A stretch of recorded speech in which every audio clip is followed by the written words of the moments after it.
€99. Cette semaine dans Exclusif, interview inédite, extrait des films en compétition, avant-première, images mythiques et révélations. Profitez avant tout le monde des coulisses du rendez-vous des stars. Cette semaine, le Festival de Cannes, c'est dans Exclusif.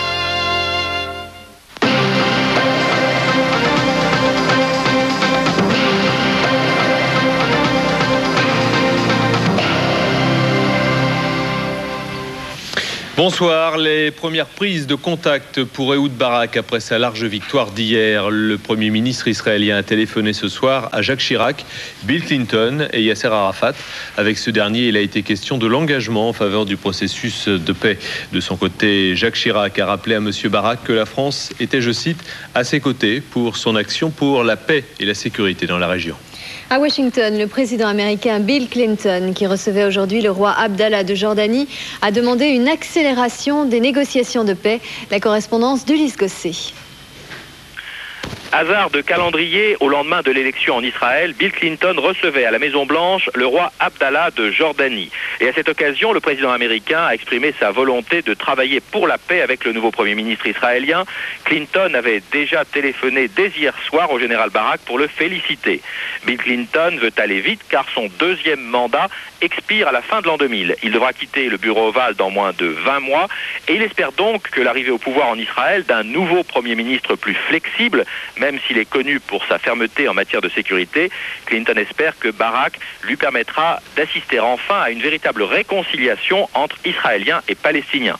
Le général Barak est favorable à une reprise du processus de paix. Il apparaît à Washington comme l'homme qui pourra prendre le relais d'Yitzhak Rabin.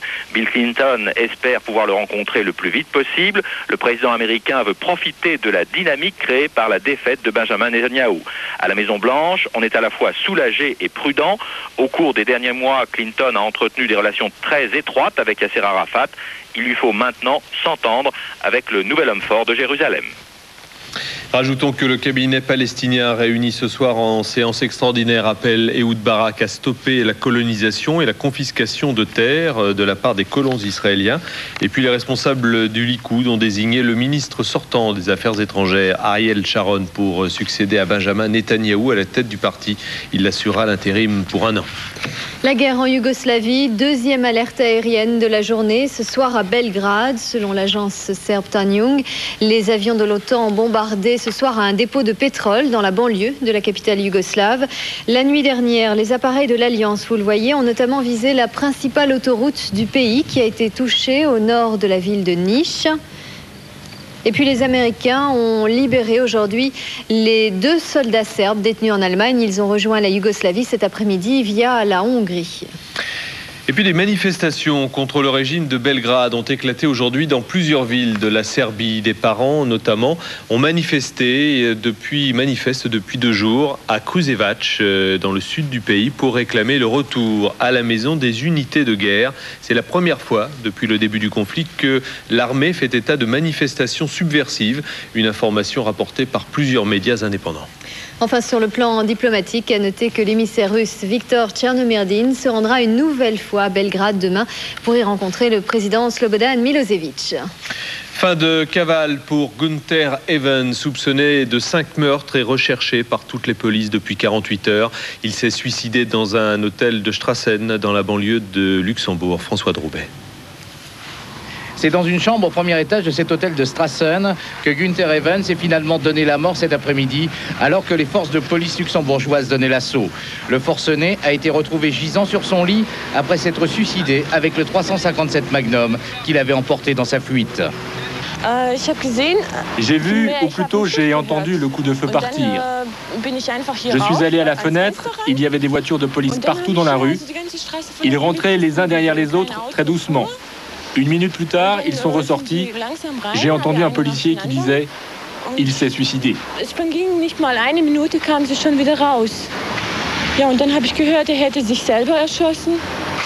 Une mort confirmée dès 17h30 par le procureur de Thionville qui depuis dimanche instruisait l'affaire du côté français. Au moment de l'intervention de la police luxembourgeoise, l'individu s'est donné la mort. Nous pouvons confirmer qu'il s'agit bien de Günther Even que nous recherchions. La police allemande étant en possession de ses empreintes Et un policier allemand étant donc venu à Luxembourg pour faire cette comparaison d'empreintes avec l'individu qui s'est donné la mort.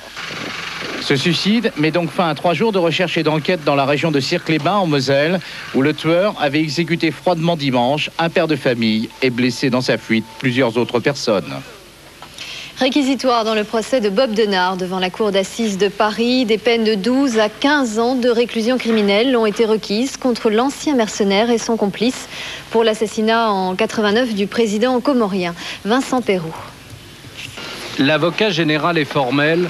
La thèse de l'accident soutenu par Bob Denard, Dominique Malacrino et le 3e mercenaire en fuite, Jean-Paul Guerrier, est une pure construction, une manipulation. Bob Denard et ses mercenaires sont bien les co-auteurs de l'assassinat prémédité contre le président Abdallah il y a 10 ans. C'est la mine grave que Bob Denard a écouté le réquisitoire, 12 à 15 ans de réclusion.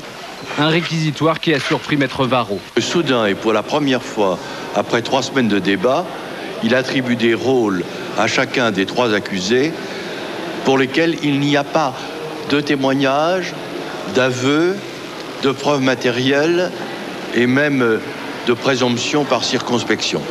Par conséquent, c'est une hypothèse de plus. Je crois que c'est la 7e hypothèse depuis le début du procès. L'avocat général a conclu son réquisitoire à l'adresse de Bob Denard par cette phrase « Je trouve qu'au bout d'une vie comme la vôtre, la vérité au bout de l'audience aurait eu de l'allure. Homme par certains côtés remarquables, vous n'avez pas été au bout de l'honnêteté. » Et le verdict est attendu demain après les plaidoiries de la défense. L'ex-préfet Bernard Bonnet, incarcéré à la Santé à Paris, dément avoir voulu faire de nouvelles révélations sur le meurtre de son prédécesseur, Claude Érignac. Son épouse, Christiane Bonnet, affirmait ce matin dans La Voix du Nord que son mari avait déposé des documents très importants il y a un mois environ dans le coffre d'une banque à l'étranger. Bernard Bonnet assure qu'il n'a pas tenu les enquêteurs dans l'ignorance des éléments qu'il a pu recevoir sur la mort de Claude Érignac. Affaire Corse toujours avec son volet politique. Cette fois, les députés débattront mardi prochain de la motion de censure déposée par l'opposition contre la politique du gouvernement en Corse. Les 3 groupes de droite RPR, UDF et Démocratie libérale ont déposé leur texte cet après-midi. La motion n'a mathématiquement aucune chance de passer. En meeting ce soir à Marseille, François Hollande, le premier secrétaire du PS, est prêt en tout cas à défendre Lionel Jospin et l'action du gouvernement. Écoutez. La droite, dans cette affaire Corse, a perdu et la mesure et la mémoire. La mesure par rapport à un incident grave, inexcusable, qui mérite la plus sévère des sanctions. La droite a voulu pointer son doigt, accuser, mettre en cause, et même demander la démission d'un ministre, du Premier ministre. Eh bien, moi, je vous le dis ici à Marseille, je ne laisserai pas la droite française mettre en cause l'honneur de Lionel Jospin, un homme intègre, un homme qui a le sens de l'État, un homme qui veut faire respecter l'État de droit en Corse comme ailleurs. Et moi je vous dis ici à Marseille que dans cette campagne des élections européennes, nous devons soutenir le gouvernement parce qu'il est notre fierté par rapport à ce qui s'est fait depuis tant d'années en Corse et dans ce pays. Et moi j'accepte ce débat de censure, cette comparaison. Regardons ce qui s'est fait de 1993 à 1997 et ce qui se fait depuis. Le chômage, il avait augmenté de 500 000.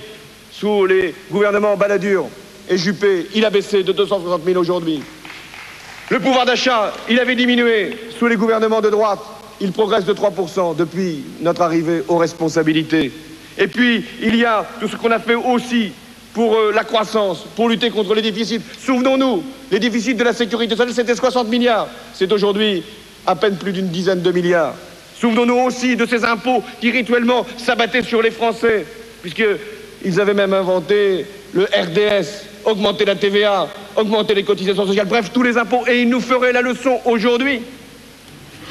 Nouvelle passe d'armes entre le gouvernement et le MEDEF, c'est-à-dire le patronat à propos des 35 heures. Le MEDEF, ex-CNPF, proteste contre le plan Aubry-Strauss-Kahn. Les ministres proposent de baisser les charges sur les bas salaires. En contrepartie, de nouveaux impôts verraient le jour. Pascal Winkel.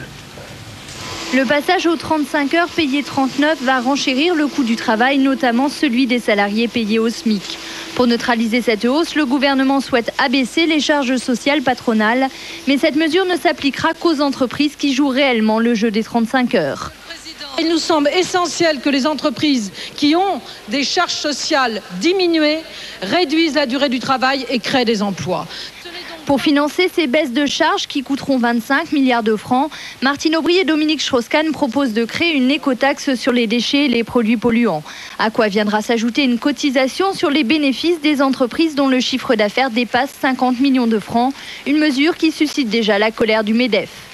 Les ministres se mettent d'accord aujourd'hui sur le dos des entreprises. On en verra les conséquences sur l'emploi, sur l'expansion, sur la création des entreprises, sur les délocalisations. La proposition des deux ministres est aujourd'hui dans les mains de Lionel Jospin qui va consulter les rangs de sa majorité plurielle. Son arbitrage sur ce dossier est attendu dans la semaine. Les députés ont entamé aujourd'hui les débats sur la réforme de l'audiovisuel. La ministre de la Culture et de la Communication, Catherine Trottmann, a qualifié son projet de loi d'acte de foi dans le service public. L'Assemblée a rejeté ce soir une deuxième motion de procédure de l'opposition. Après la réforme des lycées, celle des collèges, le sociologue François Dubé a remis aujourd'hui son rapport sur le collège de l'an 2000. Les mesures seront annoncées mardi prochain. Ségolène Royal a résumé l'objectif en ces termes: un collège pour tous et pour chacun. Nancy Rice. Fini le collège de l'uniformité, pour reprendre